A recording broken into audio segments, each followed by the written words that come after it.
Bonsoir à tous, bienvenue à 100% Foot, ravi de vous retrouver ce soir. Avion FC Duncam, le champion de la région du littoral et le premier club qualifié pour la Ligue 2 dans le tournoi Interpol qui se dispute dans la ville de Bafoussam. Avion Duncam s'est imposé cet après-midi 2-1 sur reste du monde des Boulevards. Avion Duncam est donc premier de la poule A. Il va donc disputer le championnat de Ligue 2 chez les professionnels de la saison sportive prochaine. On reste dans le cadre de partie de la saison 2016-2017 en Ligue 1 cette fois-ci. Ce sera avec Franck Capi à la tête de l'Union sportive de Douala. Le président de Nassara Kamaka est à la tête de ce club depuis 2012, rempli pour un nouveau mandat de 4 ans. Et voilà, le Nassara Kamaka, la grande famille, lui a renouvelé sa confiance lors du congrès de l'Union sportive de Douala tenu dimanche dans la ville de Douala. Et en route vers la CAN Gabon 2017, plusieurs lions indomptables qui feront probablement partie de l'effectif de Hugo Bros n'ont pas été très brillants ce week-end en championnat, même si le défenseur Adolphe Tek est sorti du lot avec Sochaux en Ligue 2 du côté de la France. En Ligue 1, Benjamin Mokanjo et Karl Toko et Kambi ont eu beaucoup de mal face aux défenses adverses. Voilà le menu de cette édition de 100% Foot. Bien d'autres articulations seront développées sur ce plateau avec nos invités ce soir. Franck Capi, bonsoir et bienvenue. Bonsoir Hippolyte et bonsoir à tous les téléspectateurs de Equinox Télé. Élu à nouveau président de l'Union sportive de Douala, une lourde charge, une lourde responsabilité, mais on imagine bien une grosse satisfaction parce que voir ici cette grande famille vous renouveler sa confiance depuis 2012, ça commence à faire un record. Hein? Depuis 2011, j'ai envie de dire. Oui, c'est clair. Bon, on a beaucoup plus en mémoire vos titres de champion en 2012. Ouais. Non, mais c'est clair que ça fait énormément plaisir, même si c'est une lourde responsabilité. Et vous avez raison de dire que c'est suffisamment rare dans nos clubs dits mythiques, dits communautaires. Je crois qu'aujourd'hui, en dehors du Nisport de Bafan, avec le président Lebou qui doit être à sa huitième année, je dois avoir la plus grande longévité. Ça voudrait quand même dire qu'il y a un fonctionnement et une méthode qui est acceptée par toutes, qui n'est peut-être pas parfaite, mais qui est acceptée par la majorité. Ça nous donne simplement encore plus d'exigences pour travailler pour l'avenir. Merci donc d'avoir accepté cette invitation. Nous aurons l'occasion de parler de vos objectifs pour la saison sportive prochaine. L'autre invité avec nous ce soir sur ce plateau, c'est un ancien international camerounais, ancien lion indomptable pour Baoken. Bonsoir. Bonsoir. Merci également d'être là. Vous êtes en congé, hein, on va le dire comme ça, puisque vous vivez côté de la France. Vous continuez à travailler dans les milieux de football, notamment dans l'encadrement des jeunes, mais il n'y a pas que ça.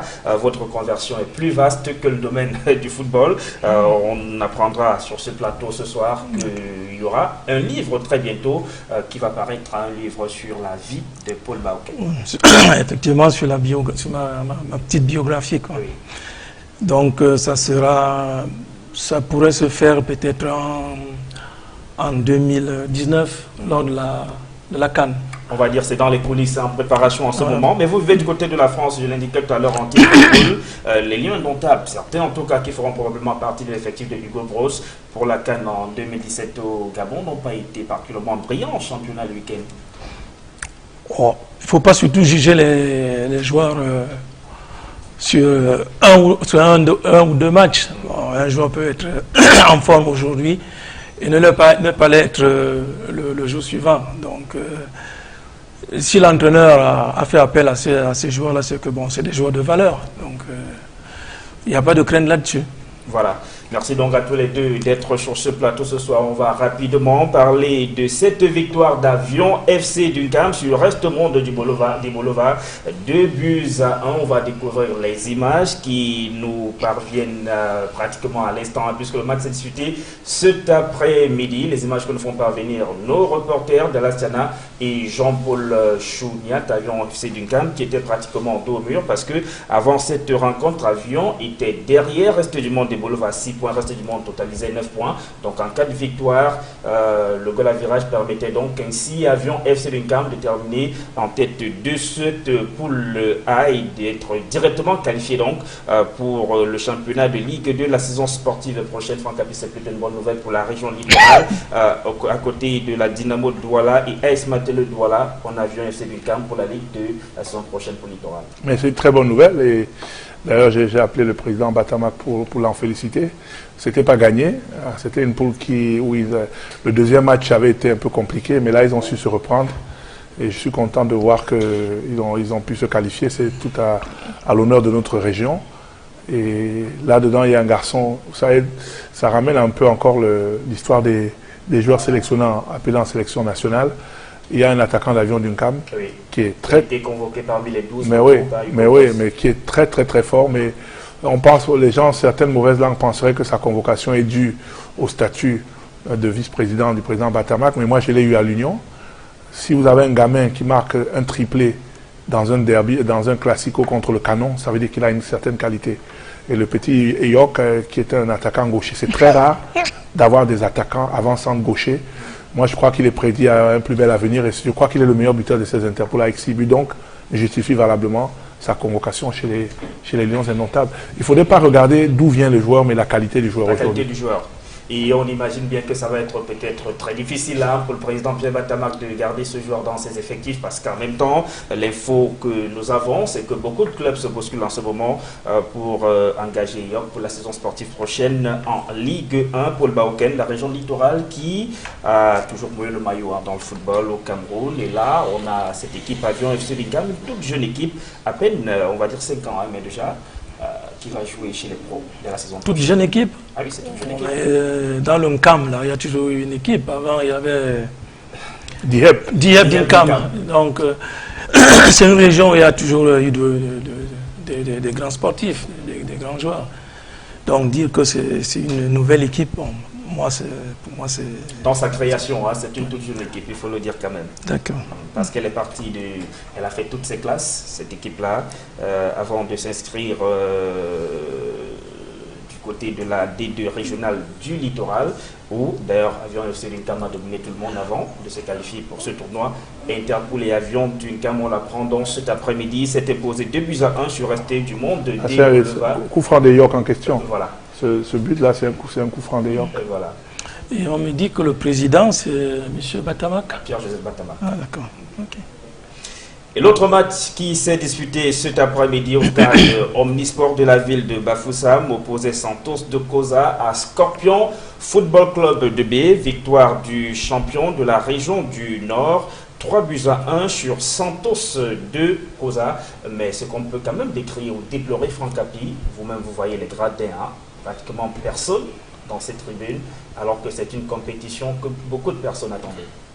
Bon, mais c'est peut-être, on va dire que l'éloignement un peu du stade de Kwekong avec la ville de Bafoussam, et peut-être aussi le fait qu'il n'y ait pas une équipe de la MIFI ou du Konking, puisque c'est AS Menoa qui représentait l'Ouest, a peut-être créé certaines désaffections. Et puis la programmation des matchs, là on est en semaine, on est lundi, les matchs l'après-midi, les gars ils sont en train d'attaquer, pour utiliser une expression très camerounaise par rapport au fête de Noël.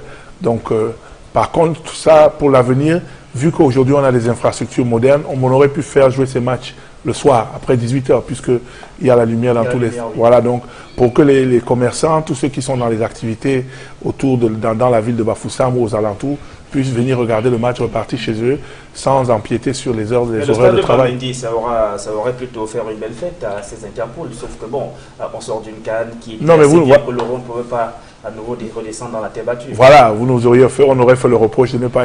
En termes de qualité de spectacle, je crois que les équipes qui ont joué, du moins je vais dire à Kwekong, ont été vraiment, satisfaits de jouer sur un tapis au lieu de jouer sur la terre battue de Bamendi. Non, honnêtement, bon, il y a des affections du public, mais le plus important, c'était de donner des conditions, adéquates et idoines aux joueurs de pouvoir exercer leur talent. Maintenant, l'absence de public, je pense que même si c'était un manque, peut être corrigé pour l'avenir. Et je veux vous proposer de suivre cette réaction du coach adjoint de Scorpion Football Club de B après la victoire du club 3-1 sur Santos de Koza. Il est au micro de Jean-Paul Chuniati, Dallas Bartel-Chana. Ouais, cette victoire-là, nous sommes vraiment très heureux. Vous savez que dans une compétition, ce n'est pas toujours facile. Un match où on prend 3 points, ça nous propulse vraiment pour le classement. La différence, c'est la confiance. Les gars ont cru vraiment au match de la première minute jusqu'à la dernière. Et au bout, voilà quoi, ça paye. Parce que là, voilà, on revient en plateau, bien évidemment, avec ces Interpol. Venez suivre la réaction du coach adjoint de Scorpion Football Club de B. Maintenant, on va parler de ce congrès de l'Union sportive de Douala avec plusieurs objectifs qui ont été fixés à Franck Hapi. Mais il faut déjà noter que le président du Conseil supérieur des sages a adressé ses félicitations et les remerciements de toute la famille de Nassara Kamakaye pour les efforts fournis par Franck Hapi, le président du club, dans l'optique d'assainir les comptes financiers de l'Union sportive de Douala. Mais c'était une rencontre plutôt bien colorée. La grande famille de Nassara Kamakaye s'est donné rendez-vous dimanche dans un cadre plutôt bien aménagé dans la ville de Douala. RVK et Mosfongo. Le congrès de l'Union sportive de Douala ferme toutes les portes de sortie à Franck Hapi qui conserve son fauteuil de président du conseil d'administration pour un nouveau mandat de 4 ans.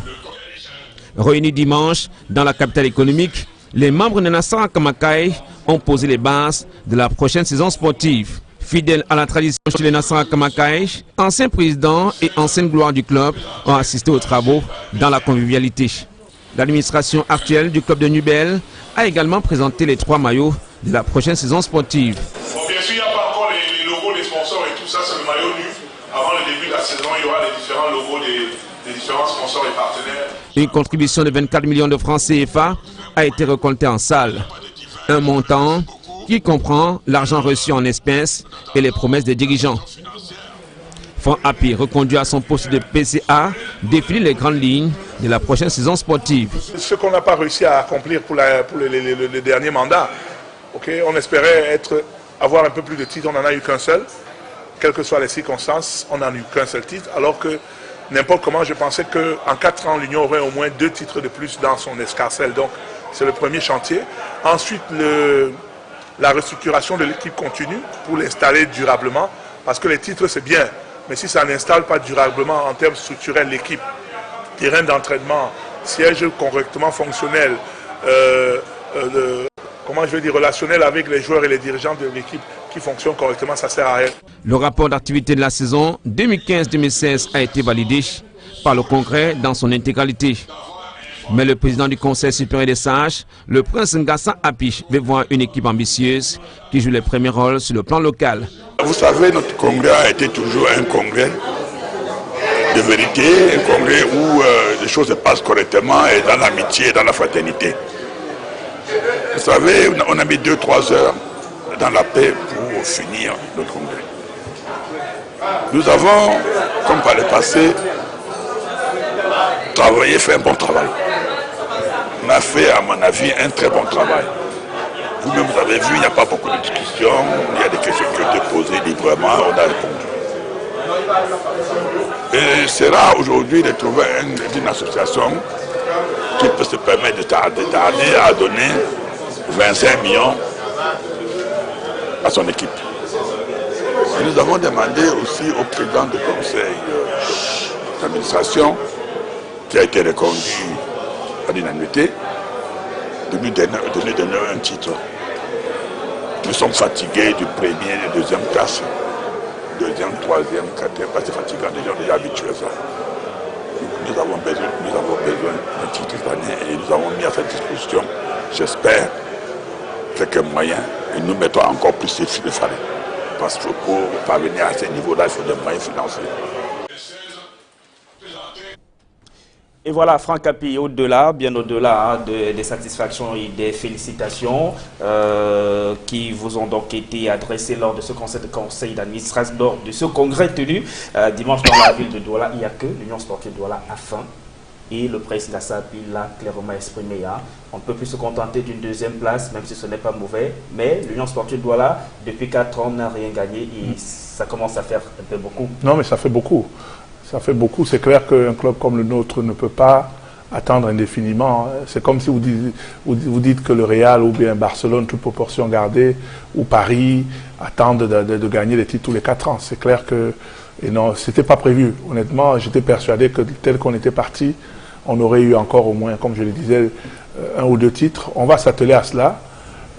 Là, la dernière Coupe du Cameroun, ça fait combien? Ça fait bientôt 10 ans.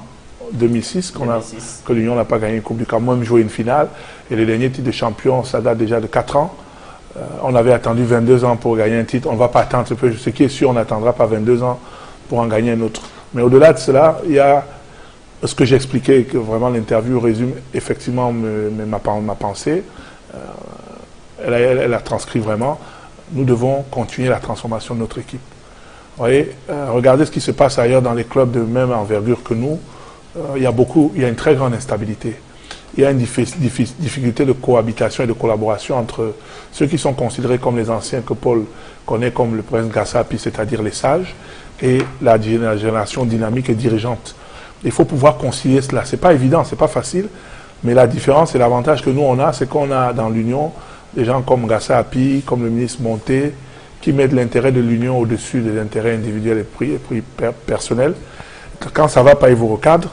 Mais même si ils ne sont pas tout à fait d'accord, ils permettent à l'équipe dirigeante d'avoir les coudées franches pour faire avancer l'équipe. Et ça, c'est très important. Donc on va entrer dans ces chantiers-là pour installer encore plus durablement l'Union. Aujourd'hui, je suis fier d'avoir remis les supporters au centre de notre équipe. Vos reporters qui ont couvert l'événement peuvent en témoigner. Tous ceux que vous avez vus sont des bénévoles de l'équipe. Et Paul, qui est du côté de la France, sait que c'est que les bénévoles. Ça veut dire que les gens qui croient en votre projet, pour faire la salle, préparer tout ce congrès, c'est des bénévoles qui nous accompagnent. On ne paye pas les gens. C'est des supporters de l'équipe qui croient en vous et qui vous font confiance. Ça, c'est un aspect. Donc, titulaire de la Nassaraka. Mais non, ça, c'est impératif. Moi, je ne traite avec personne qui n'est pas détenteur du Nassaraka. Il faut commencer par là. Il faut se faire identifier comme supporter. C'est ça qui vous donne la crédibilité. C'est bien beau de nous dire, oui, mais vous savez que nous, on a supporté l'Union il y a 20 ans. Maintenant, vous savez, si nous ne faisons pas ce que nous sommes en train de faire, l'Union va mourir.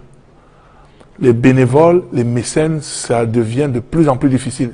Il faut vraiment trouver d'autres mécanismes de financement, de stabilité des équipes pour permettre de durer. Sinon, on va vers le mur. Et c'est ce que nous sommes en train de faire. J'imagine que vous nous donnerez l'occasion de dérouler tout ça. On aura l'occasion de faire le tour de la question tout à l'heure. Paul Baoken, quand le prince Gassapi exprima ce que ressent l'Union sportive de Douala depuis 4 ans, aucun titre remporté, vous mesurez un peu ce que ça signifie pour l'Union sportive de Douala, un club mythique au Cameroun. Oui, donc l'Union de Douala est une équipe j'ai toujours apprécié quand j'étais tout petit. Et dans cette équipe, je jouais des garçons comme Owana Norbert, que j'apprécie beaucoup. Il faut dire que l'Union de Douala, je ne peux pas appeler ça une chance. Ou je peux dire une chance. Voilà. Ouais. Par rapport aux autres équipes, donc je citerai un nom, Tonnerre, Canon, qui se battent entre... Voilà. Donc, l'Union est considérée parmi les clubs les plus mythiques de notre championnat, mais même de l'Afrique. Et voir des gens comme ça se réunir et pas d'éclat de voix, pas de fixe, pas de guerre, vraiment c'est encourageant. Il y a aussi que Paul Baoken, l'Union sportive de Douala, c'est aussi un esprit qui est quand même incarné, même si l'Union de Douala n'est pas centrée autour d'une seule personne, mais il est vrai que le prince Gassapi, c'est la personnalité ressource du club et qui donne la ligne de conduite, et tout le monde suit cette ligne depuis bien des années. Oui, ça marche plutôt bien. Oui, je sais que c'est un rassembleur, c'est un président que je connais depuis tout petit. C'est quelqu'un qui est capable de rassembler vraiment toute une foule par exemple de supporters, je vais dire. Oui. Allez-y. Et ça, je l'avoue vraiment, c'est l'un des présidents qui m'a beaucoup marqué. Parce que quand il y a un litige, par exemple, il est toujours là, en train d'essayer de trouver un consensus. Solution pour que les choses marchent plus bien. Et c'est vrai, Sankapi, que lorsque vous avez un monsieur comme celui-là dans votre dos, vous êtes obligé de perdre le sommeil carrément. Il faut travailler. Oui, vous savez, le prince Gassapi, il est assez envahissant, mais on l'aime comme ça. Il n'est pas parfait, il a ses défauts à lui, mais on l'aime comme ça. Mais surtout, je vais dire à Paul, disons que le prince Gassapi, il a cette qualité de c'est vrai que c'est un rassembleur, il a l'écoute de l'équipe, mais surtout, il ne se mêle pas de politique. Ça, c'est le premier critère. Parce que dès que vous vous mêlez de politique, vous prenez une tendance. Donc, il n'a jamais fait de politique, ou alors il n'a jamais montré quelles étaient ses sont en chambre. Voilà. Du coup, ça lui donne vraiment ce statut de rassembleur en temps de crise. Deuxièmement, il est à l'écoute de l'équipe. C'est-à-dire que toute décision qu'il prend, lui cherche toujours la voix de l'équipe. Même s'il pense avoir raison, si la majorité de l'équipe pense vers la gauche, pour la paix de l'équipe, il va aller à gauche. Donc, et maintenant, de l'autre côté, les supporters, les membres de l'Union, lui vouent ce culte-là avec, je vous dis, c'est pas toujours rose. On n'est pas toujours d'accord, mais on se dit, écoutez, vous savez, dans une famille, et ça c'est malheureusement le problème que nos autres collègues, nos autres amis et les clubs frères ont. Si vous n'avez pas quelqu'un dans une famille qui peut dire stop, et on stop, vous êtes mort. Voilà, alors revenons maintenant sur le terrain, hein, Franck Hapi. Quand vous fixez les objectifs pour la saison prochaine, ça veut dire que vous avez déjà fait le diagnostic de ce qui n'a pas marché depuis 4 ans. Qu'est-ce qui a été une entrave pour l'Union sportive de Douala pour qu'il n'y ait pas de titre depuis 4 ans? Honnêtement, je pense que depuis 2 ans, on a été volé. Volé? Oui, bien sûr, oui, bien sûr. Depuis 2 ans, on a été volé. Mais ce n'est pas la raison. Parce que si vous êtes suffisamment fort, les vicissitudes, les crocs en jambes qu'on vous fait ne peuvent pas vous empêcher de gagner. Donc c'est simplement que nous avions construit des équipes qui n'étaient pas suffisamment fortes. Mais je vous dis, bientôt je pense que la Ligue nous fera connaître le rapport de la commission d'enquête sur les tripatouillages, les achats de matchs, la corruption des arbitres qui ont eu cours, et vous verrez, vous comprendrez. Mais ce n'est pas ça l'excuse. Et ça a empêché à l'Union sportive de Douala d'atteindre ce titre depuis 2 ans. Mais puisque je vous dis qu'on a été volé. Mais ce serait un peu difficile à croire, Franck, quand même, parce que vous étiez du conseil d'administration de la Ligue professionnelle du Cameroun. Mais ça ne veut rien dire. Mais ça ne veut rien dire. Ça serait quand même tout de même difficile de laisser voir taper sur le dos votre club. Non, je dis, vous allez voir, j'espère qu'ils vont le rendre public, ce rapport. Vous allez en prendre connaissance, vous verrez les résolutions qui ont été prises, vous verrez ce que ce rapport dit, et vous comprendrez. Et vous comprendrez qu'il vaut mieux pour la qualité de nos championnats que rien ne soit plus comme avant. On ne peut pas vouloir attirer des sponsors, garantir la qualité du spectacle et avoir encore des choses qui se dessinent dans les bureaux ou bien dans des circonstances brumeuses. Je ne veux pas être noir, mais je vous dis, mais ça c'est pas l'excuse, c'est pas une excuse. Parce que si vous êtes suffisamment fort, les vicissitudes, comme je l'ai dit, ce genre de handicap-là ne vont pas vous empêcher de gagner vos matchs. Okay? Donc on n'a pas construit des équipes suffisamment fortes. Et puis je crois que ceux qui nous encadrent, ceux qui nous entourent, les supporters à un moment donné se sont dit que ça allait être facile. Par exemple, quand on a été deuxième, en changeant complètement de braquet et de projet, l'ensemble des joueurs, encadreurs techniques, le staff, les supporters, se sont peut-être dit que c'est facile. Si avec des gamins, vous êtes capable d'être deuxième, ça veut dire qu'en renfonçant un tout petit peu, on va être champion. Mais le football, c'est pas comme ça. Tout ce qui tourne autour du foot est scientifique, sauf le match en lui-même.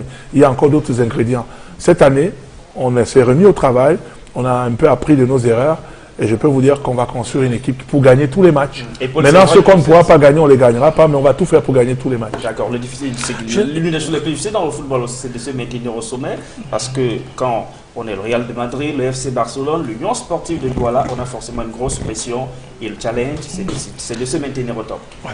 Mais moi, ce qui me surprend, c'est d'entendre le président dire qu'il y a encore des ventes de matchs, des magouilles. Mais oui, je suis vraiment étonné que jusqu'ici, jusqu'à nos jours, là, les équipes arrivent à vendre des matchs. C'est des choses qu'on ne souhaite pas dans le football, mais le Cameroun n'a pas l'apanage de cela. Vous savez bien les scandales dans le Calcio et ailleurs.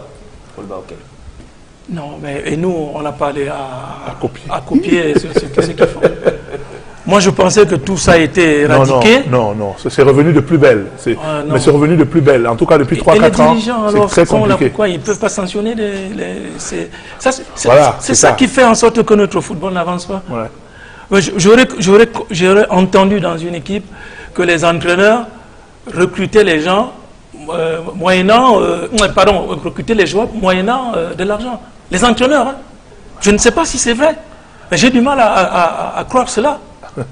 Non, si ça se fait dans notre championnat ici, chez nous, alors c'est que c'est grave. savez, il y a des réalités dans le football. Et police, vous n'avez pas répondu à la question à l'interrogation de Paul. C'est moi qui pose la question sur le plateau, président Franck Capi. Et donc, on revient sur cette saison. Il n'y aura pas de Coupe africaine pour vous. Malheureusement. Franck Capi, donc, la seule chose à jouer pour vous, il y a le championnat, il y a la Coupe du Cameroun. Et peut-être la Coupe de la Ligue, si la Ligue décide de la mettre en route. Mais là, déjà, avec les problèmes de trésorerie qui signalent jusqu'ici, on voit mal la Coupe de la Ligue être lancée pour la saison prochaine. Mais déjà, quand on démarre le championnat le 21, c'est très important. Nous, on est pénalisés. On avait prévu démarrer le 10. On a un entraîneur à côté de nous. Paul, il sait ce que c'est. Là, maintenant, on a arrêté. On avait fini notre préparation physique générale. Là, on est obligé maintenant d'entretenir les corps des athlètes. On est obligé de segmenter les séances. Maintenant, on fait simplement 3 séances par semaine pour que les gars ne soient pas en surcharge parce qu'ils étaient prêts à démarrer le championnat. C'est assez compliqué de se programmer. Bon, là, on va faire contre mauvaise fortune, bon cœur, mais vivement qu'on démarre le 21. Quoi qu'il arrive, il faut qu'on démarre. Le 21 décembre 21 janvier. 21 janvier. Ça devient très difficile à tenir, à garder les joueurs dans ces conditions-là. Il faut leur payer des salaires alors qu'ils ne voient rien venir. Il n'y a pas de motivation. Les gars qui étaient prêts à casser la baraque, du coup, la motivation va un peu tomber. Bon, on va voir comment les entraîneurs vont essayer de gérer ça, mais même pour les annonceurs, ce n'est pas une bonne chose. Donc, on espère vivement que la Ligue va mettre les petits plats dans les grands pour qu'on démarre le 21. Et pour votre groupe, vous restez dans la formule que vous expérimentez depuis, on va dire, 2 ou bientôt 3 ans, parce que vous êtes parti après le titre de champion en 2012, vous êtes parti pour un recrutement XXL. Tout à fait. Ensuite, vous êtes revenu à une formule que beaucoup n'avaient pas compris, au point où votre équipe a été qualifiée de tous les noms. Mais cette saison, c'est gamin, parce que c'est clair que c'est comme ça que tout le monde les voyait. Ont plutôt fait bonne impression, ils avaient surpris tout le monde. Et depuis 2 ans, vous travaillez plutôt avec les jeunes. Et beaucoup aujourd'hui sont sortis du lot. Il y a Shinkam, il y a Mohamed Jete Camara qui est passé professionnel aujourd'hui du côté de la Segunda Division en Espagne. Mais c'est pas, il y a Baizo qui est avec les Lions Indomptables et les juniors. Il y a Foken. Il y a également, chez les minimes, nous avons 3 joueurs chez les minimes, c'est-à-dire les moins de 15 ans qui ont gagné le premier match à l'Unifac hier. Oui. Le tournoi de Limbe qui a démarré hier également. Nous avons 2 équipes là-bas, U17, U15. Pourtant, on n'a pas de terrain d'entraînement, on n'a pas de centre de formation, mais nous avons compris que le chemin, la voie, c'est ça. Et c'est pour ça qu'il est impératif pour nous de rapidement avoir notre propre centre d'entraînement pour que nous puissions vraiment mettre en place... Dans les 4 ans? Non. L'année prochaine, non. C'est quelque chose qui était prêt. Il fallait absolument avoir la légalité pour le faire. Parce que quand vous voulez, vous savez... L'achat de terrain, ça veut dire la saison prochaine? Oui, bien sûr. La saison 2017-2017, oui, bien sûr. Aura son propre terrain d'entraînement. Oui, voilà. Pas le centre en lui-même, mais au moins déjà le terrain. Oui, c'est clair. Il fallait avoir... parce qu'au moment où on a voulu mettre les choses en place, on était un peu dans l'illégalité. Le mandat était expiré et on n'avait pas encore de congrès. Donc pour discuter aller discuter, acheter avec un notaire, machin, il faut quand même avoir les coudées franches. Donc ça nous a un peu ralenti, mais ça va être fait très rapidement. Donc, ça sera plus question de se mettre de la pression parce qu'il faut se partager le stade de la réunification avec disons que non, honnêtement, je ne suis pas sûr que dès cette année, nous pourrons nous entraîner dessus. Ça, il faut être honnête. On va déjà l'acquérir. Voilà, et le temps de le viabiliser, disons, donnons-nous la fin de la mandature pour qu'il soit franchement viable. Le plus important, c'est déjà acquérir cela. Donc vous donnez ces 4 ans, les 4 ans de votre mandat? Non, pour le viabiliser, pas pour l'acquérir. Je dis l'acquérir, c'est... Oui, c'est une affaire... Elle est quasi faite. C'est une affaire de semaines, c'est pratiquement réglé, quoi. Ça va être simplement des problèmes administratifs à régler. Bon, bien sûr, décaisser l'argent qu'il faut. Mais la viabilisation pour le transformer en terrain d'entraînement, il nous faudra minimum, je pense, 2 à 3 ans. Mais c'est impératif. En même temps que le foyer de Newbell, que Paul connaît probablement, le foyer de l'Union, va être transformé en appartement pour nos joueurs. Parce qu'on a constaté que nous dépensions énormément d'argent pour loger les joueurs. Donc ce foyer va être transformé en 16 chambres modernes. Ça va nous coûter dans la bagatelle de 32 millions. C'est dans le budget de cette année de l'Union. Ça fait partie de notre budget, notre prévision de budget pour cette année. Et ça, c'est plutôt une bonne nouvelle parce qu'un club comme l'Union Sportive doit l'a créé depuis 1958, mais qui n'a pas, durant tout ce temps-là, pu avoir c'est une honte son terrain à lui pour que les joueurs puissent s'entraîner et même, on va dire, un camp, une véritable base pour le club, tel que le président Franck Capi l'annonce là. Oui, mais la solution ou la réponse, c'est tout simplement parce que c'est des clubs amateurs. Enfin, c'était des clubs amateurs. Non, mais ça l'est encore un peu, pour dire la vérité. On a un peu de professionnels. 50 ans après? Oui, bien sûr. Malheureusement. Oui, alors si c'était des clubs vraiment professionnels, je pense que la Ligue obligerait ces clubs à avoir non seulement un centre de bien sûr formation, que ça fait partie du cahier de charge voilà. que la Ligue soumet au club, mais sauf que la Ligue Mais n'est pas assez rigoureuse avec cela. Non, mais la Ligue doit venir au secours de ces clubs. Voilà. C'est très compliqué. Non, mais Paul, la difficulté chez nous au Cameroun avec cette transformation de club amateur, c'est qu'on a décrété le professionnalisme. Chez vous, quand je dis chez vous, c'est-à-dire en France où tu opères, le professionnalisme se fait graduellement, c'est-à-dire que les clubs sont arrivés à un certain niveau de maturité financière et se sont transformés. Ici, on a décrété. Donc, quand vous décrétez, il faut l'accompagnement qu'il faut. Et là, l'accompagnement... Oui, il est bien vrai qu'on a décrété.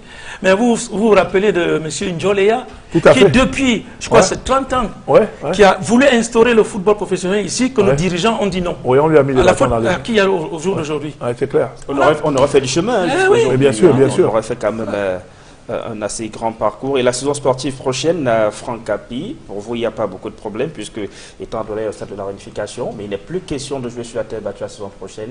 Cette formule, est-ce que ça va être aisé pour les clubs, par exemple ceux de l'Ouest? En tout cas, nous, ça nous arrange. Beaucoup vont se mobiliser pour aller à Kwekon. En tout cas, ils ont le choix, parce que la Ligue a laissé le choix aux autres. Ils peuvent choisir d'aller à Limbé, ils peuvent choisir d'aller à Yaoundé, mais ça va être encore des dépenses supplémentaires pour les clubs, on imagine.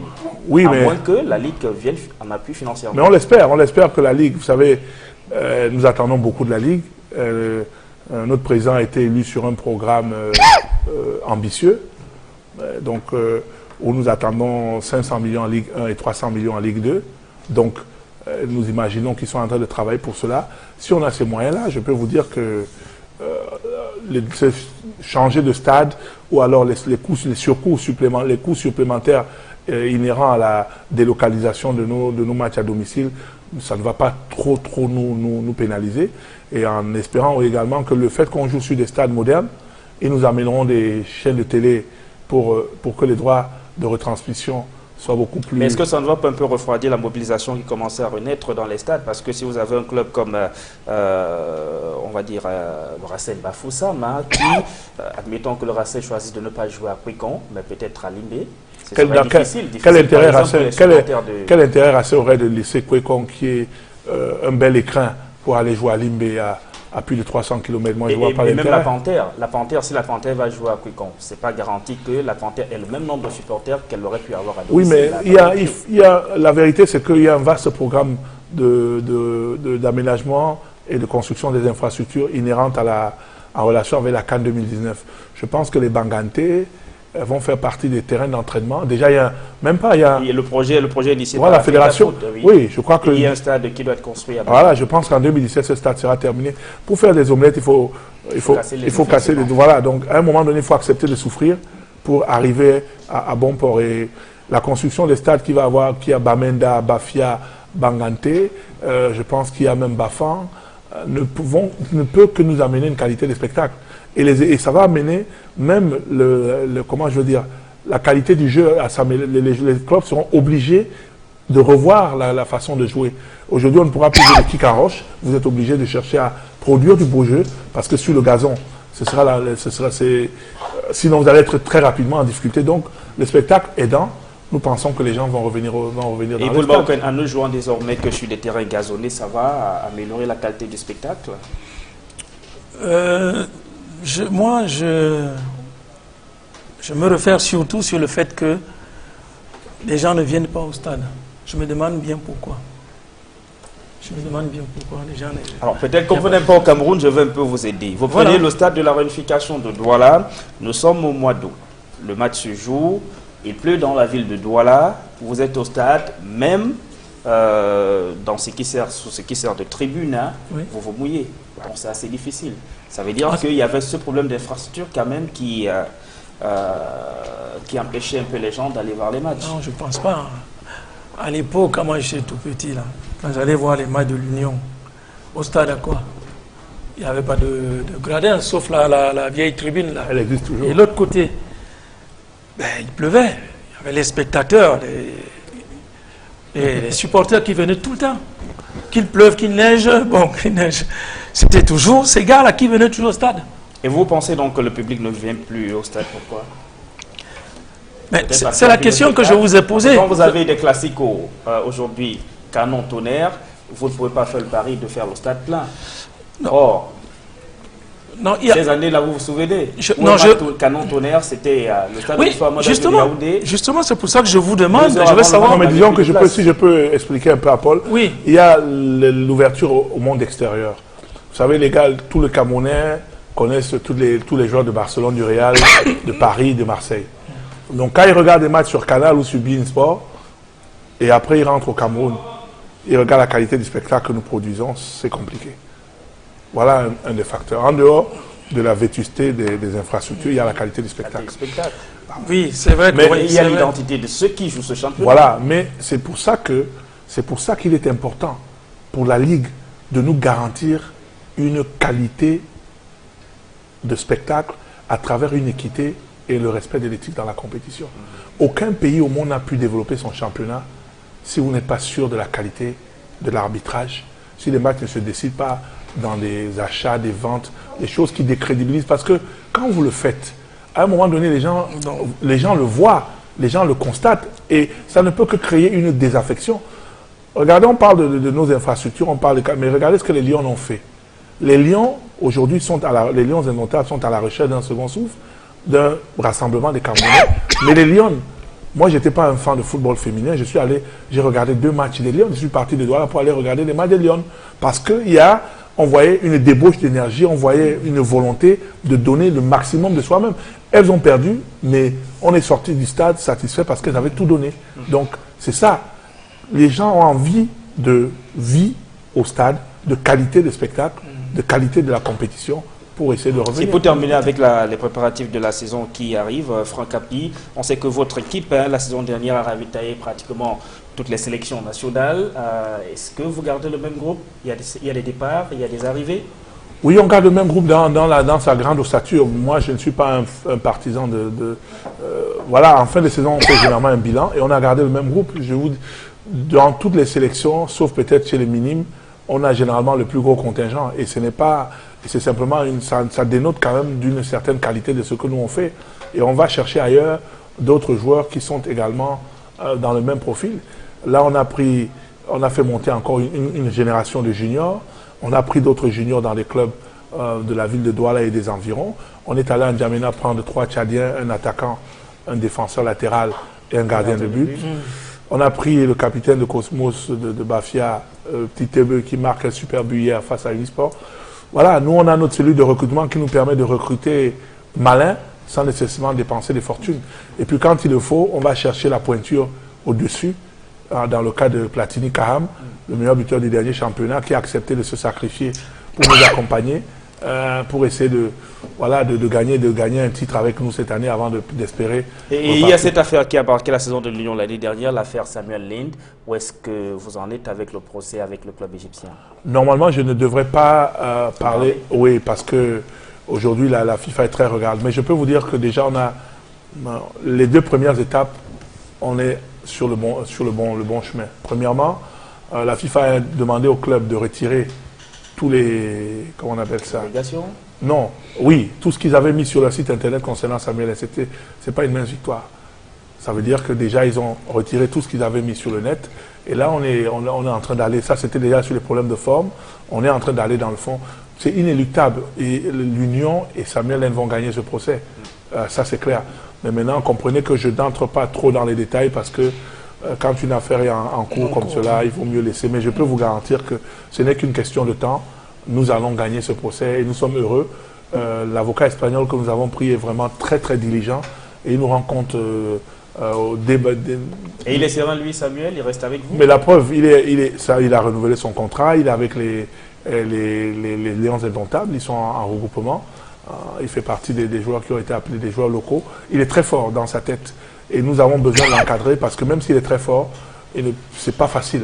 Il a été soumis à une pression terrible, à une stigmatisation et on ne s'en relève pas aussi facilement. Mais je crois qu'il a trouvé au sein de la famille de l'Union sportive de Douala l'encadrement qu'il faut. D'accord, et on va en finir donc avec l'Union de Douala à l'issue du congrès de dimanche. Hervé Kayem-Osongo, on donnait la parole au supporter de Nassara Kamakai.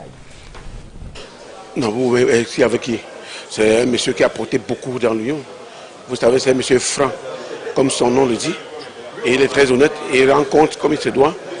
Je pense qu'on est en train de sourire. Ça fait 4 ans.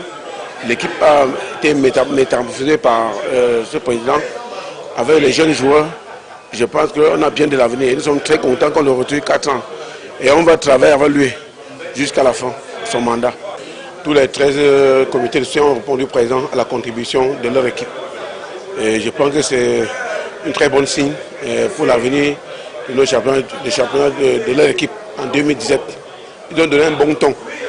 Et je pense que ce n'est qu'un investissement. Au milieu du championnat, il va encore contribuer. Comme d'habitude, 400 000 par comité de soutien. Ils ont répondu présent. Et je pense qu'ils sont très satisfaits. Le bon geste des comités de soutien. Alors, je suis très heureux de trouver un très bon congrès. Et dans la paix, dans la transparence et financièrement, ça me galvanise. Je sais qu'on a un ton à dire à faire cette année, en 2017. Personnellement, j'ai contribué. Et j'ai contribué aussi à la coordination. Et j'ai contribué aussi à la réunion du 10. Je pense que c'est suffisant pour moi. Et c'est une modeste contribution que ça n'a pas de prix à mon niveau, en tant que coordonnateur des comités de soutien. Et voilà donc l'Union sportive de Douala qui affûte ses armes pour la saison prochaine. Mais ce n'est pas le seul club de Ligue 1. Il y a aussi les Astres de Douala, club de la région du littoral aussi. Les Astres ont repris le chemin de l'entraînement depuis plusieurs semaines maintenant. Et là, vous les voyez au stade de la réunification de Douala, un groupe qui se veut solide et ambitieux pour la saison prochaine parce que la dernière saison a été plutôt laborieuse pour le groupe du coach Charlemagne Mbongo. Je propose d'ailleurs d'écouter Charlemagne Mbongo au micro de Raoul Taboufou. Pour le moment, nous sommes encore sur le plan physique. Donc nous avons commencé tout doucement. Nous sommes déjà à notre 3e semaine. Donc on va tout doucement, Il n'y a pas encore de soucis pour le moment. Que ce soit au niveau des blessures, sur le plan administratif, pour le moment, tout se passe bien. Les problèmes n'ont pas encore commencé. Vous savez que parfois, les problèmes commencent quand la compétition aussi commence, avec tout ce qui accompagne la compétition, les résultats, ça veut dire que la motivation, tout ce que vous savez, quoi. Vous savez, nous avons gardé notre noyau, mais il y a certains parmi eux qui n'ont pas encore repris, parce que administrativement, il n'y a pas encore tous les accords qui sont déjà ficelés. Maintenant, nous avons gardé 18 joueurs, et là maintenant, il fallait compléter ce groupe. Nous avons complété avec certains joueurs qui ont été supervisés. Maintenant, vous savez que nous avons une équipe de jeunes, une équipe réserve. Nous avons fait monter 9 de nos jeunes pour créer une émulation dans leur groupe. 3, 4, 5, 6, 7...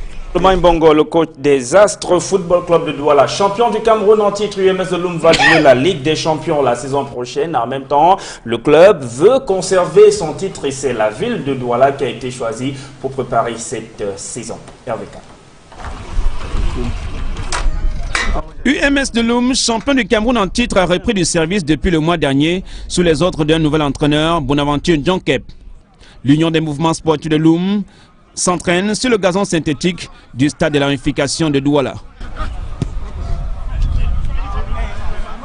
Le club du département du Mungo a quitté sa base de Loum pour mieux s'adapter sur l'aire de jeu homologué de la cuvette de Bepanda. Actuellement à Loum, le gazon de Loum a été repiqué et on attend que ça pousse.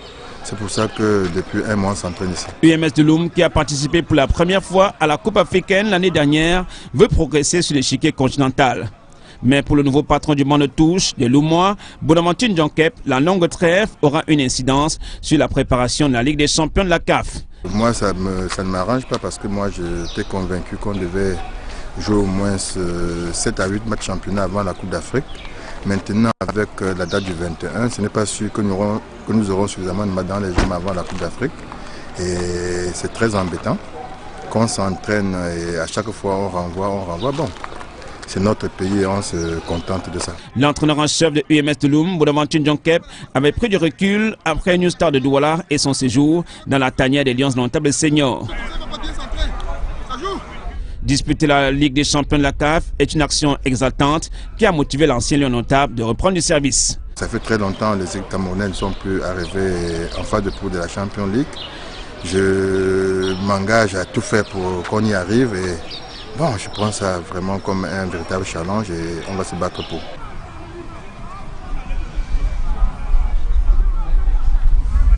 Bonaventure Djonkep, que vous connaissez bien tous les deux sur le plateau. D'abord, vous, Paul Bauken.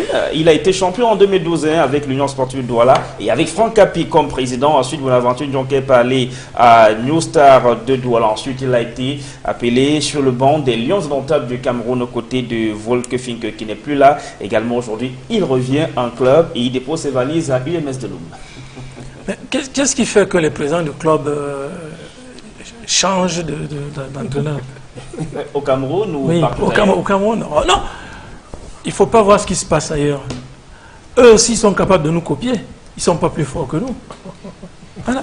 Mais j'ai constaté qu'il y a ce phénomène-là que dès que tu perds 2 matchs, le président cherche... Non, il faut que les présidents, comme celui que j'ai en face de moi, s'entourent des conseillers, c'est-à-dire des vrais, ceux qui connaissent bien le football. Parce que décider qu'un entraîneur doit partir parce que ce dernier a perdu 2-3 matchs, moi c'est pour le cas de UMS, ce n'est pas le cas. L'entraîneur qui est parti, pourtant celui qui a donné le titre, le tout premier d'ailleurs même à UMS de Loum, Adolphe Fike, qui lui est passé du côté de New Star de Douala. Mais le président du club, Pierre Como, a décidé, a choisi de ne pas continuer l'aventure avec lui. Bah, je veux dire une chose, j'étais au stade avec lui à comment on appelle ça? Non, en fou. En fou. Alors je ne savais pas que c'était lui le président. Et après, quelqu'un vient me souffler que le monsieur qui est à côté, c'est le président. Alors il n'arrêtait pas de critiquer son joueur à lui. Le numéro, je crois, 27, si je ne me trompe pas. À lui, place du coach. Ça me gênait. Alors je me retourne, j'ai dit, mais monsieur le président, mais qui c'est qui a recruté ce joueur? Il est resté bouche bée. Parce que c'est lui qui avait recruté le joueur. Le joueur, pour lui, il disait que le joueur était mauvais. Voilà. Et il le fait savoir en plein match. Voilà, mais maintenant, Franck Capi, UMS reste clairement l'un des plus farouches adversaires de l'Union de Douala en championnat, la saison qui démarre bientôt. Oui, non, mais c'est clair. Et puis, ils ont pris un très grand entraîneur. Ça fait plaisir de voir. Et puis, c'est bien l'âge. Je vois Djonkep, il est très apaisé. Et je peux vous dire que le Djonkep que je connais, ce report, à votre micro, il serait parti, vous savez, là, mais là, on le sent vraiment apaisé. On sent qu'aujourd'hui, il se met vraiment au-dessus d'un certain... Et c'est une très bonne chose. Moi, je pense que l'UMS a pris une belle pioche en termes d'encadrement et d'entraîneur. Et qu'il ait retrouvé la motivation. Je crois que ça lui manquait d'entraîner au quotidien. C'est un très grand entraîneur. C'est, je crois, le plus titré au Cameroun. Et je trouve qu'il n'est pas la place qu'il mérite. Je pense que Djonkep mérite un peu mieux que ça. Mais c'est bien qu'il prenne UMS et qu'il permette à UMS de... Et justement, sur le plan international, il va aider cette équipe. Mais oui, puisqu'il a fait la Ligue des Champions avec l'Union de Douala aussi. Oui, mais même pas simplement avec l'Union, même Coton Sport de Garoua. Je dis, localement, c'est l'entraîneur le plus titré, le plus capé. Donc c'est normal, ça montre les ambitions de UMS. Et c'est clair qu'il va énormément booster cette équipe. Voilà, ça va être un adversaire coriace et difficile sur le terrain. Et le club dont on va parler à présent, lui a été champion de Ligue 2 la saison dernière et donc qualifié pour la Ligue 1 la saison prochaine. Stade Renard de Melon ne veut pas faire partie de ces clubs-là qui seront obligés de jouer en délocalisation. C'est pourquoi le club aménage son stade de football où il recevra ses adversaires la saison prochaine. Nous harcelons les travaux pour, n'est-ce pas, accueillir le championnat parce que monter une équipe comme celle-ci et ne pas recevoir à domicile, c'est un gros préjudice que l'équipe subit. On a tout fait, les populations de Melon ont tout fait pour que leur équipe monte et ce n'est pas pour aller jouer ailleurs. C'est pour ça que la commune, y compris cette population, se sont réunis à tout faire pour que ce stade soit accepté. Stade Renard de Melon, promu en Ligue 1 professionnelle, le stade municipal de Melon, son sanctuaire ne sera pas à la traîne. L'admission en première division donne des idées aux fans du club. Soucieux de voir le club évoluer dans un stade rénové, le président Pétéjean a accédé aux exigences des supporters en engageant les travaux de réfection du stade municipal de Melon.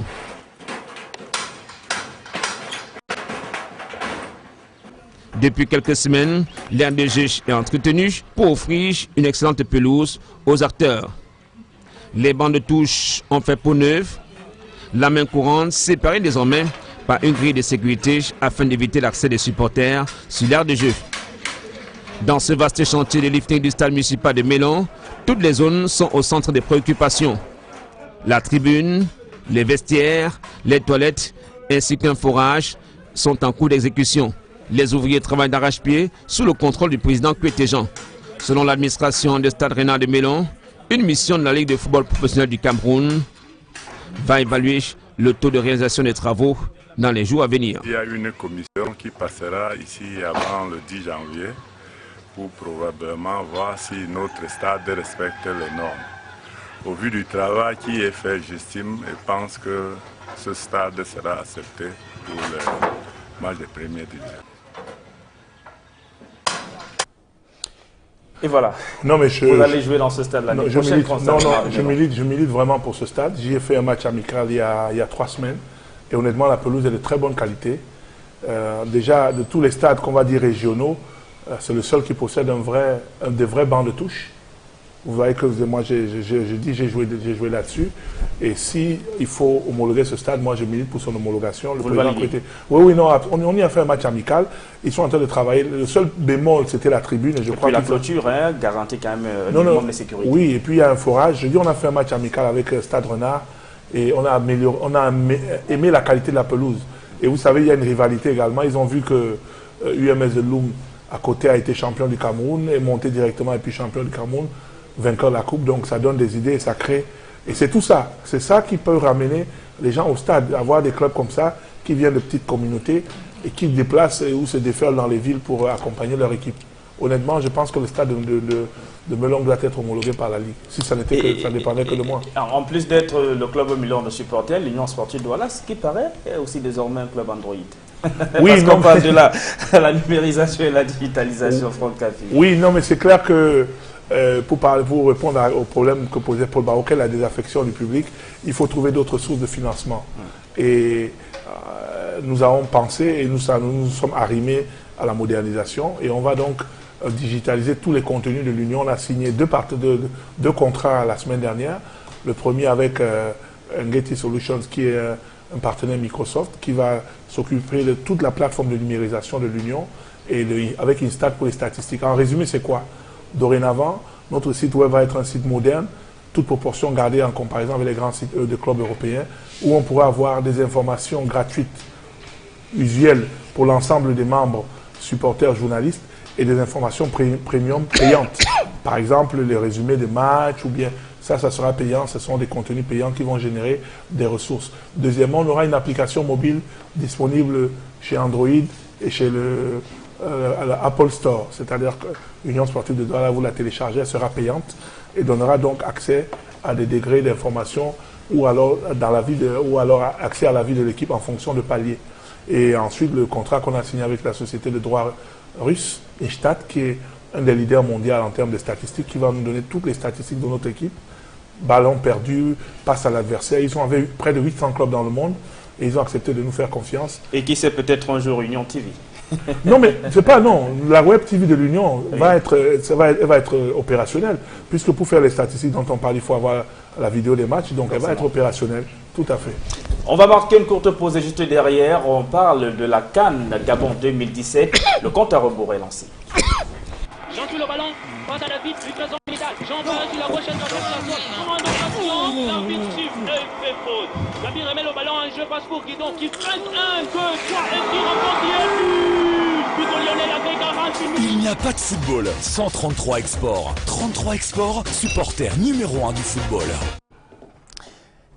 CAN Gabon 2017, jour J, moins 25 ans, donc en moins de mois maintenant du coup d'envoi, les Lions Indomptables du Cameroun, tout comme les 14 autres nations qualifiées à cette phase finale de la CAN 2017 se préparent. Mais avant, on va vous plonger dans l'historique de cette compétition. Vous aurez d'ailleurs tout au long de cette période qui prépare cette CAN de football beaucoup de documents que nous allons vous proposer sur les antennes d'Equinox Télévision et précisément sur nos plateaux spécialisés. Jean-Paul Chuniat.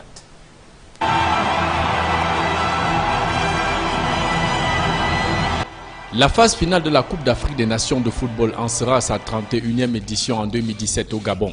16 nations vont conquérir le trophée continental dès le 14 janvier prochain, avec un match d'ouverture à l'affiche le pays organisateur le Gabon, cette participation, et la Guinée-Bissau, première apparition dans la compétition.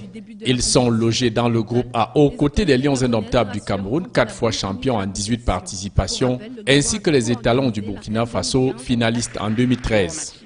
D'autres grosses pointures sont présentes dans le groupe D. Les pharaons d'Égypte qui détiennent le record de 23 participations et 7 fois champions d'Afrique, absents des 3 dernières éditions, font leur comeback dans le tournoi aux côtés des Black Stars du Ghana, finalistes en 2015. C'est le deuxième record de participation, 21, avec à la clé 4 titres de champion d'Afrique.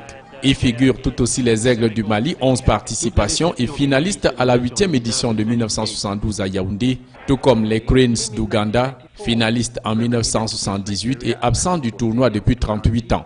Dans le groupe C, les tenants du titre, les éléphants de Côte d'Ivoire, ont 3 prédateurs sur leur chemin. Les léopards du Congo-Kinshasa, 2 titres. Les lions de l'Atlas du Maroc, 16 participations et vainqueurs en 1976, sans négliger les éperviers du Togo, qui auront leur mot à dire. Et enfin dans le groupe B, les Lions de la Teranga du Sénégal, toujours affamés d'un premier sacre continental, auront à rugir véritablement pour impressionner les Fennecs d'Algérie, champions en 1990 à domicile, les Aigles de Carthage de Tunisie, eux aussi vainqueurs à la maison en 2004, et les Warriors du Zimbabwe, éliminés au premier tour en 2004 et 2006. Cependant, 6 anciens champions sont absents, le Nigeria 3 fois vainqueur, la Zambie en 2012, l'Afrique du Sud en 1996, le Congo-Brazzaville en 1972, le Soudan en 1970 et l'Éthiopie en 1962.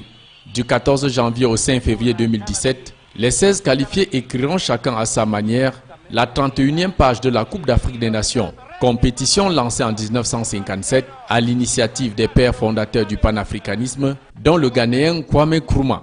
Placée sous l'égide de la Confédération africaine de football créée en 1956, la première édition eut lieu au Soudan.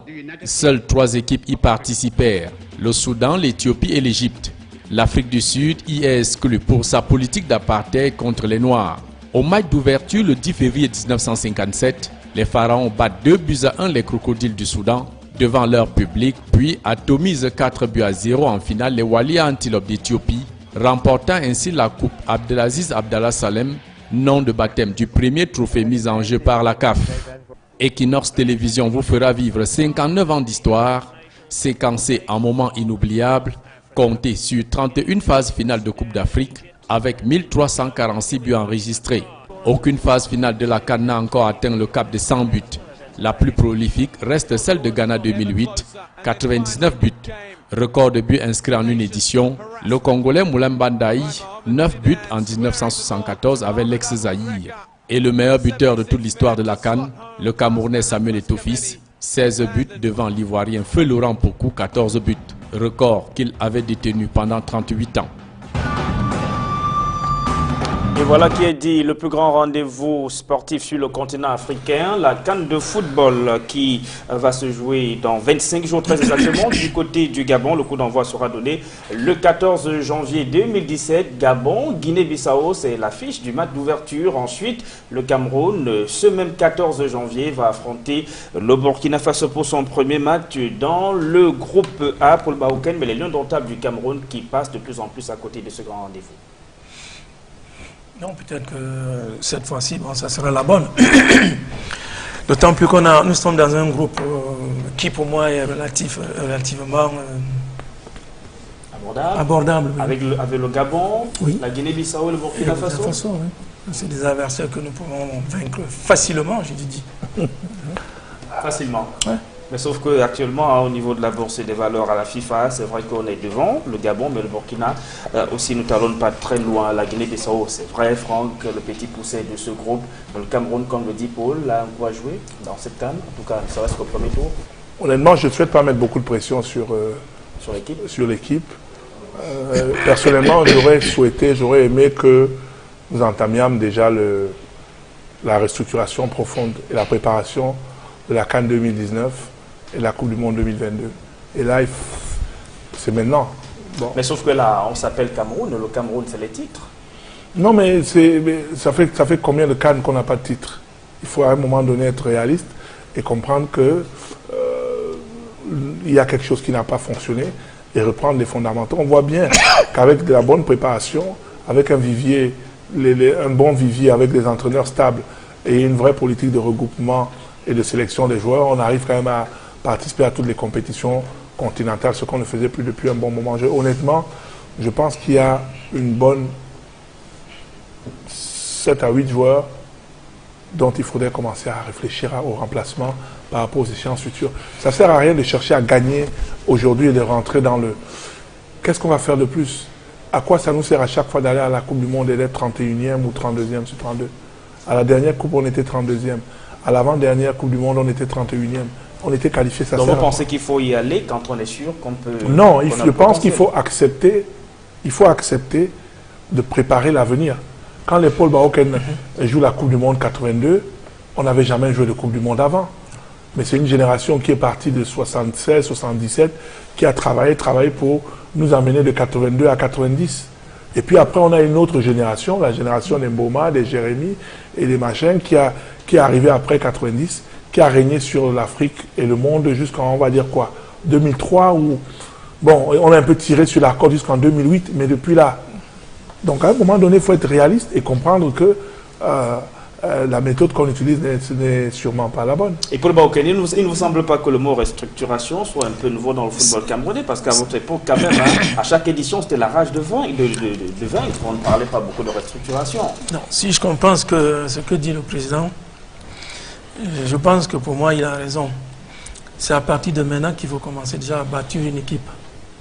Ce n'est pas dans 2 ans qu'il faut dire que bon, maintenant on va commencer. Non, ça se prépare dès maintenant pour atteindre vraiment le niveau qu'il nous faudra en cette Coupe des Nations.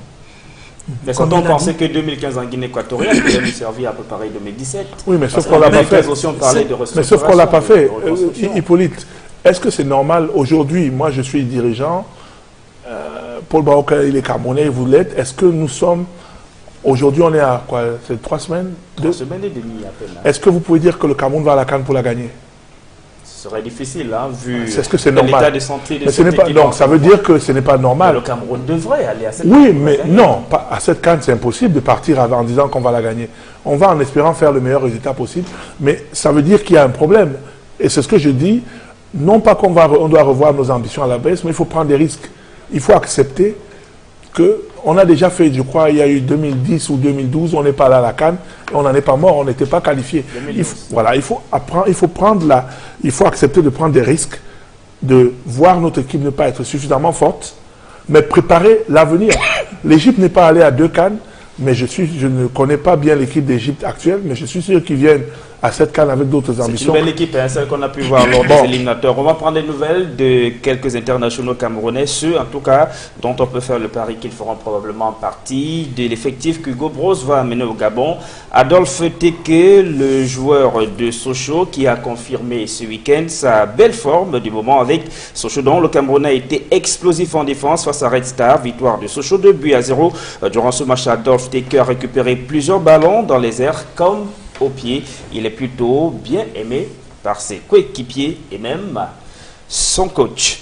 Par contre, dur pour Karl Toko Ekambi et Angers. La 18e journée du championnat de Ligue 1. Angers recevait Nantes. Les Angevins se sont inclinés 2-0. Toko Ekambi est resté impuissant devant les buts. Nantes, le Camerounais, a inscrit son dernier but en Ligue 1 le 19 septembre dernier sur le terrain des Girondins de Bordeaux. On reste toujours avec un attaquant, Benjamin Moukandjo, l'actuel capitaine des Lions d'Ontable du Cameroun, est également resté impuissant devant les buts. Ce week-end, Lorient a été battu à domicile par Saint-Etienne 2-1. Benjamin Moukandjo a été remplacé à la 85e minute. On rappelle que le capitaine des Lions d'Ontable du Cameroun, Benjamin Moukandjo, a déjà inscrit 7 buts cette saison en Ligue 1. Et quelles sont les nouvelles des adversaires du Cameroun au premier tour de cette CAN? D'abord, les nouvelles des étalons du Burkina Faso qui seront en stage au Maroc du 27 décembre prochain au 7 janvier 2017 pour préparer dans la CAN. Le 4 janvier, les étalons du Burkina Faso vont affronter les Lions de l'Atlas du Maroc, eux aussi qualifiés pour la phase finale de la CAN 2017. Ensuite, le 7 et le 8 janvier, les joueurs de Paolo Duarte seront confrontés au Mali, vont donc affronter le Mali. 24 joueurs ont été présélectionnés par Paolo Duarte. Parmi ces 24, donc 23 seront retenus pour aller au Gabon. Et puisqu'on parle du Gabon, le pays hôte donc, mais peut-être avant d'arriver au Gabon, on parle de la Guinée-Bissau qui sera sa première participation. La Guinée-Bissau va jouer le match d'ouverture contre le Gabon, un baptême de feu que les Bissau-Guinéens comptent célébrer sans défaite bien sûr. Le pays va jouer des matchs amicaux pour se préparer notamment contre le Sénégal et la République démocratique du Congo. Les Panthères du Gabon ont un nouvel entraîneur. Antonio Camacho est officiellement le coach du Gabon. Jusqu'en 2018, le technicien espagnol a paraphé son contrat depuis le 1er décembre dernier.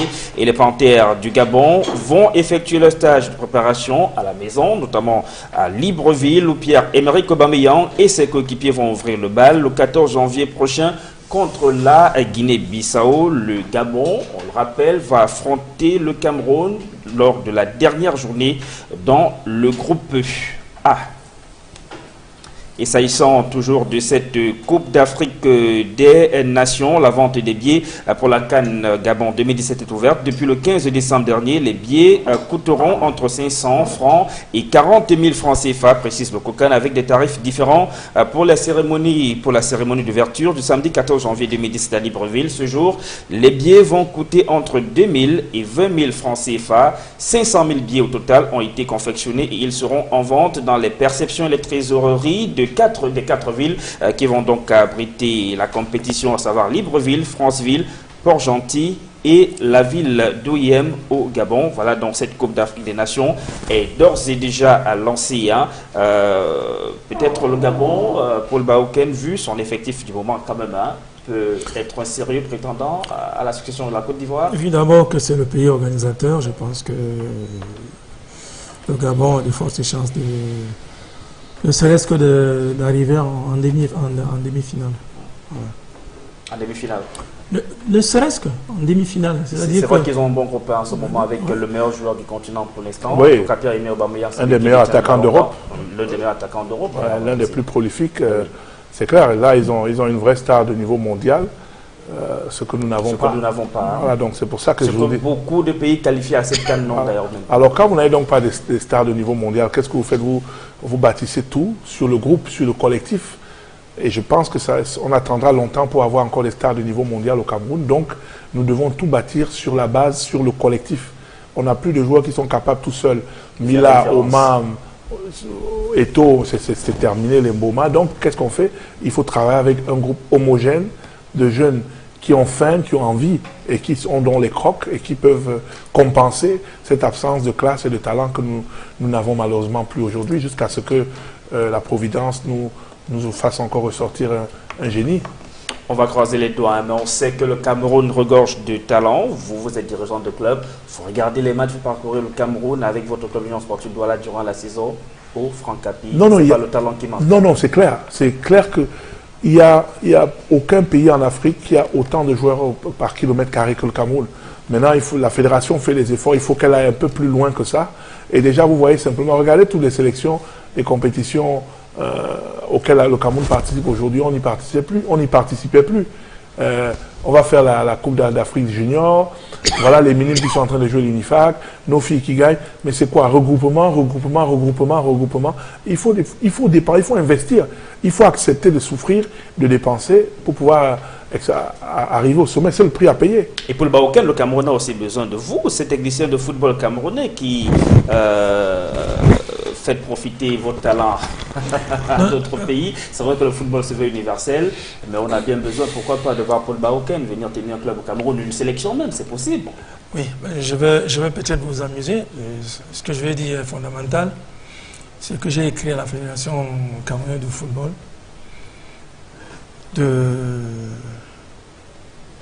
d'essayer de me trouver une place au sein de la fédération, de la dite fédération. Et j'attends toujours la réponse. Ça fait, je crois, 4 mois que j'ai écrit. Vous trouvez une place à la fédération? Une place à la fédé, ça passe par l'élection. Non, il veut dire dans un encadreur, entraîneur. Mais ça va venir, la réponse viendra. Et je pense que le président de la fédération, il vous écoute, la réponse viendra, Paul. Oui, il y a une restructuration. Bien, parce que, vous savez, j'ai tellement donné au football, je connais très très bien le football. Que vous avez envie de donner encore voilà, pour votre ça. pays. Moi, je ne veux pas être entraîneur parce que, bon, on va me donner... J'ai pas besoin. Moi, je peux entraîner les équipes ici, comme je l'ai fait. Je le dis au jour d'aujourd'hui. Je l'ai fait. J'ai entraîné à Sami Lima, 3 ans. Oui. L'argent que j'ai reçu, c'est les primes de match. Je n'ai jamais reçu un salaire. Alors, celui qui contredit, qui veut contredire ce que je dis, Naka, venez vous voir. 3 ans, je n'ai pas eu de salaire. À la Colombe. À la Colombe. Il n'y avait que les primes de match. Et je suis heureux de vous annoncer que la Colombe jouera en première division. Oui, moi je suis très très heureux après peut-être 27 ans. Bien sûr, bien sûr. Bon, alors le problème fondamental de ce club au jour d'aujourd'hui, c'est peut-être le problème financier. Non, mais je pense que non, la Colombe aujourd'hui est très bien structurée. Hein, oui. Le président, le maire ici, que je connais bien, il est jeune comme moi, on fait partie de la même génération. Il a une autre vision du foot, il est très pragmatique. Il s'est associé d'ailleurs d'un de nos compatriotes qui est à l'étranger. François Gomo, oui, qui l'a nommé manager général. Voilà, qui est en Belgique. En Belgique. Oui. Voilà, pour essayer d'apporter un autre regard. Donc je pense que, et puis, vous avez vu, la Colombe est passée à Colombe du Sud, c'est pour ratisser le plus large possible. Et justement, la région du Sud a deux clubs professionnels désormais, avec, en tout cas on espère que ça va passer pour le reste du monde, qui est également une équipe qui est très bien structurée, qui a beaucoup de moyens. Voilà, et qui a proposé jusqu'ici de très belles choses dans ce tournoi Interpol, malheureusement. Reste du monde a eu plus fort. Hein. Ah oui, ils ont croisé avion. Mais là, ils ont une chance avec les barrages. Ah oui, ils ont une chance avec les barrages. Paul Baoken, dans le livre que vous annoncez, vous reviendrez justement sur toutes ces requêtes que vous formulez à la Fédé, au ministère des Sports et tout, vos ambitions pour le football camerounais, la reconversion en tout cas, pour vous, elle est plutôt vaste. Hein. Il n'y a pas que le football, il y a bien d'autres choses, même si votre champ d'action le plus direct, c'est le football. Donc, ce livre va être écrit par M. Sando. Oui. Ah. Bon, juste pour... que les jeunes joueurs puissent un peu savoir ce que... Pour devenir quand même un joueur, un très très bon joueur, les sacrifices qu'il faut donner. Les sacrifices, voilà. de vie, voilà. Et tout. C'est pour ça que j'écris pour les jeunes. Postérité en tout cas. Voilà. En 2019, vous annoncez l'apparition pour 2019. Oui. Mais Hippolyte, est-ce que vous avez vu Paul Baoken jouer? Je ne pense pas que non. Mais je vais vous raconter maintenant. Sachez donc que pour moi, il est au Cameroun ce que Bruno Bellon était pour la France. Un attaquant ailier qui pouvait jouer sur le côté, les bas baissés, c'était une de ses caractéristiques. Ouais. Voilà, donc si baroudeur, voilà, c'est pour les gens de la nouvelle génération qui ne savent pas. Ce sont des gens de joueurs qui incarnent cet esprit des Lions Indomptables. Il ne jouait pas avec les contre-tibias, hein, il jouait les bas baissés. Un attaquant qui joue les bas baissés, donc il prend des coups, mais il est toujours debout. Ça, c'est le souvenir que j'ai de... Ça, c'est vrai, ce qu'il dit le président. Je suis très content d'apprendre cela. Vous ne le conseillez pas vos joueurs aujourd'hui, hein? Non, mais c'est les tibias. Non, aujourd'hui, c'est pas... Non, aujourd'hui, non, mais je vous montre... Parce que quand les gens regardent la télé, ils disent Paul Baoken, mais je vous dis, voilà le type de joueur que c'était.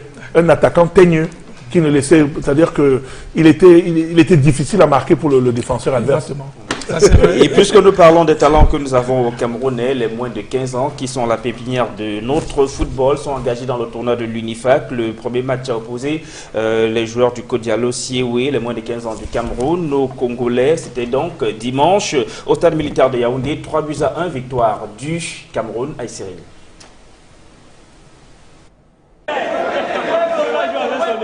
Contrairement à la CAN féminine, la Coupe de l'UNIFAC n'attire pas les foules.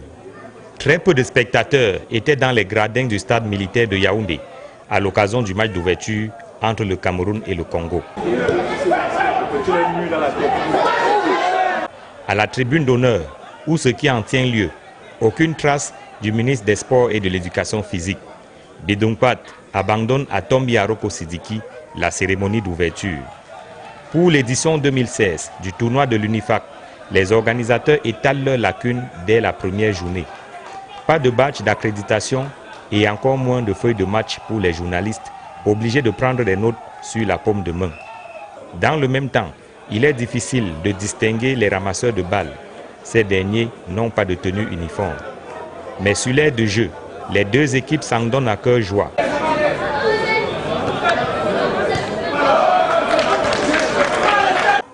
De part et d'autre, les entraîneurs donnent de la voix.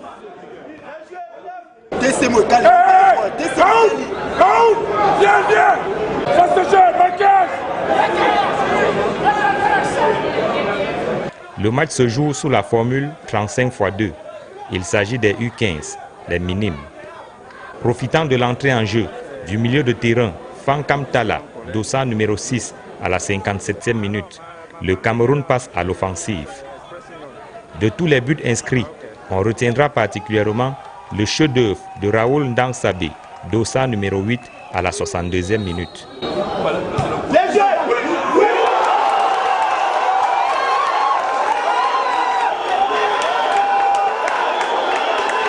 Les Lionceaux remportent finalement le match 3 buts à 1 et démarrent de fort belle manière la Coupe de l'UNIFAC édition 2016 qui se résume finalement en un tournoi triangulaire entre le Cameroun, le Congo et le Gabon.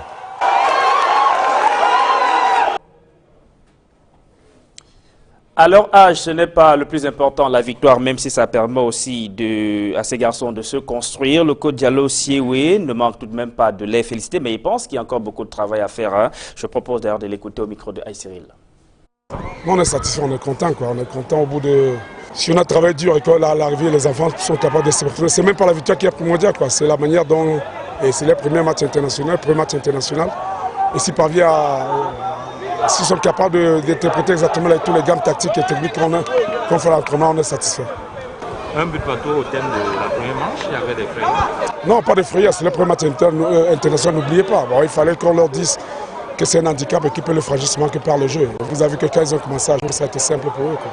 Ce sont des enfants de moins de 15 ans, on sent un peu de naïveté. Hein. Oui, c'est pourquoi il faut que ce type de tournoi, qu'ils commencent à jouer ce type de tournoi pour démontrer à tout le monde qu'ils ont le potentiel et dire s'aguerrir à la compétition réelle, parce que ça c'est important. Et si on tire un coup de chapeau aux organisateurs, parce que ces catégories étaient un peu ignorées, aujourd'hui on a pensé qu'elles pouvaient compétir, qu'elles peuvent travailler, non, c'est une très bonne chose. Alors quel Cameroun pour la suite? Non, on va être une bonne pépinière. Il faut seulement qu'il y ait un travail pointu soit fait derrière pour qu'il y ait une continuité. S'il y a un suivi, une continuité, et c'est pourquoi la DTN et la fédération décident de mettre sur pied ces catégories pour justement préparer la relève. Et là, il est en plein dans son registre, hein, Franck Diallo. Je rappelle que c'est ici votre code, le code de l'Union sportive de Douala. Travailler avec les jeunes, c'est carrément son affaire. Beaucoup sont passés dans son moule-là. Oui, non, mais c'est un très très grand formateur, mais pas seulement, uniquement. Je crois qu'il a démontré avec l'Union, mais c'est bien qu'il soit à la base. Il est à l'aise quand il travaille avec les... Oui. Et là, il leur donne des valeurs telles qui vont probablement les aider lorsqu'ils vont passer dans les catégories supérieures. Et vous voyez ces jeunes aujourd'hui, Paul Baoken, ce que vous pouvez leur souhaiter, j'imagine bien, hein, c'est qu'ils fassent aussi un jour une Coupe du Monde, parce que dans une carrière de football, ça peut être la consécration aussi que de jouer une Coupe du Monde. Vous l'avez fait, même si vous étiez tout de même blessé, vous avez eu quelques minutes quand même contre le Pérou. Oui, en 82. C'est que j'ai fait pratiquement les éliminatoires. Où j'ai été l'un des facteurs de la qualification. Ensuite, on va faire un match amical en Allemagne, un match de préparation pour le mondial. Je me blesse. J'ai des... Comment on appelle ça? Aux adducteurs? Aux adducteurs. Une déchirure des adducteurs. Et du coup, l'entraîneur demande que je rentre au Cameroun. Bon, ce que j'avais apprécié, ce jour-là, le feu, M. Ngonga Wandji a intervenu, le ministre, personnellement, et en disant, mais non, en disant que... Ce garçon, il a lutté pour la qualif. Voilà, c'était l'un des artisans de la qualification. Et c'est comme ça que je suis resté, j'ai continué. Et que j'ai pu jouer que 25 minutes contre le Pérou. Donc pour moi, c'était la blessure qui m'a fait. Et vous le raconterez plus en détail dans le livre à venir. On aura beaucoup de choses à découvrir dans ce livre. Paul, qu'est-ce qu'il est devenu votre fils? Je crois qu'il était défenseur, Stéphane. Non, pas défenseur. Attaquant aussi? Demandez aux journalistes. Ils ne veulent pas en parler. Ils ne veulent pas. Non, moi, il est presque meilleur buteur de Strasbourg. Il a fait gagner, il a fait monter le Strasbourg en Ligue 2. Et là, il est second meilleur buteur du club. Et dernièrement, c'est grâce à lui que le Racing a gagné et que le Racing est second. En Ligue 2. En Ligue 2. Une équipe qui arrive de la nationale. Oui.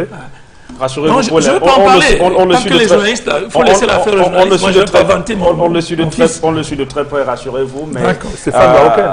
On y a pensé, mais ça aurait fait un peu comme un conflit d'intérêts. Papa sur le plateau, et voilà le fils qui est promu, on aura l'occasion d'en parler. Rassurez-vous, on le suit de très près, comme on suit également le jeune Fakam Talla des U15 qui a brillamment disputé le match hier avec ses camarades contre le Congo. Oui, je me sens très bien pour cette victoire.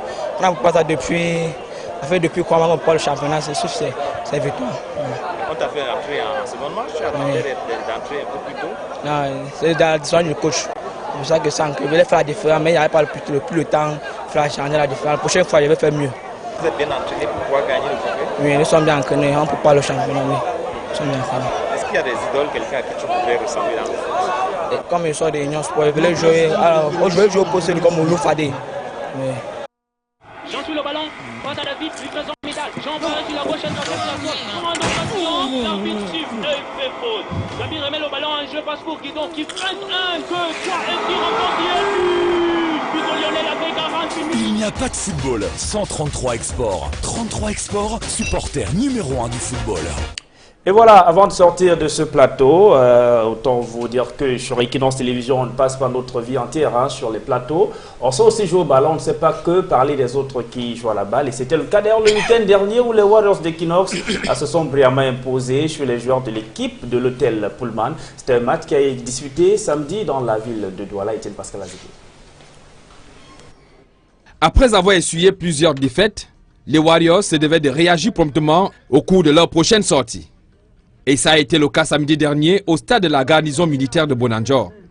Face à la formidable équipe de Pullman, ici en blanc, conduite par leur capitaine Henri Kwo, les Warriors, dans leur couleur traditionnelle, le bleu, ont cravaché dur pour arracher la victoire, puisque c'est l'équipe de Pullman qui a ouvert le score en premier.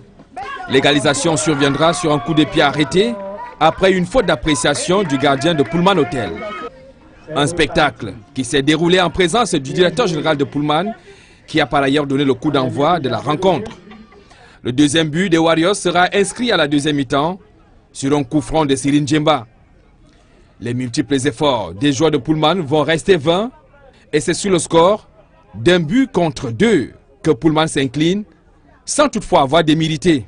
Déjà, je tiens à remercier les Warriors pour leur participation. C'est pas facile. On a négligé le match, on disait bon, on avait affaire à ceux qui bavardent le plus souvent à la télé. Bon, on s'est rendu compte que les Warriors, vraiment, c'est une grande équipe.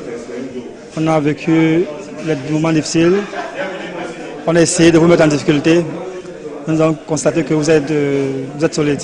Bon, à notre niveau, c'est vrai qu'on s'entraîne difficilement ces derniers temps, mais les gars n'ont pas démérité, on a mouillé le maillot. Bon, la victoire vous revient, bravo à vous. It has been a beautiful encounter. Though before this match we knew that Warriors is having a very good team, and we had ourselves well prepared technically and tactically.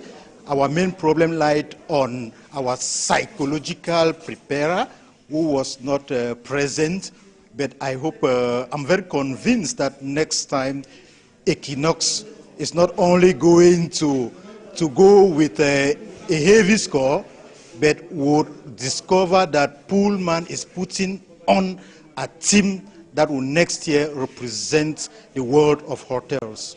Les Warriors mettent ainsi un terme à une série de défaites. Aujourd'hui, nous avons pu gagner 2-1 face à une équipe de Pullman qui était aussi dynamique, il faut le dire. Les Warriors sont entrés donc dans cette échéance de victoire. Vous allez tout simplement vivre à chaque rencontre les victoires des Warriors Equinox. Les prochains adversaires de la redoutable formation des Warriors n'ont qu'à bien se tenir.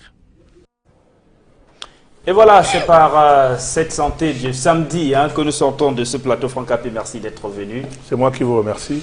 Beaucoup de choses pour la saison prochaine. Ça démarre le 21 janvier, mais l'Union sportive Douala jouera à partir du 22, probablement le dimanche. Oui, on l'espère. On est préparé pour ça. Là, les joueurs, on va leur donner une petite trêve, mini-trêve de 1 à 2 semaines. Pour aller en famille aussi, passer les fêtes et puis reprendre les activités dès le début janvier.